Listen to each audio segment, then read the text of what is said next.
Guys আজকে আবার চলে এসেছে একটা নতুন ব্লগ নিয়ে। আজকে ব্লগের মধ্যে থাকছে একজনের বার্থডে। সো বার্থডে বয় আমাদের এখানে আছে। আজাও আজাও। তো আজকের এর বার্থডে সেলিব্রেট করা হবে, এটা দেখার জন্য লাস্ট পর্যন্ত থাকবে। কেকটা বের করানো হয়ে গেছে, তোমরা দেখতে পাচ্ছ। তো কেকটা এখানে বের করা হচ্ছে। দেখা যাক কিরকম কেক এনেছে আমাদের টিম থেকে।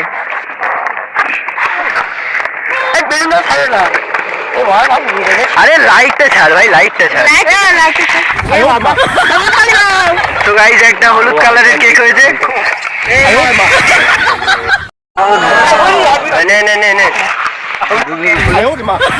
এই এবার হ্যাপি বার্থডে।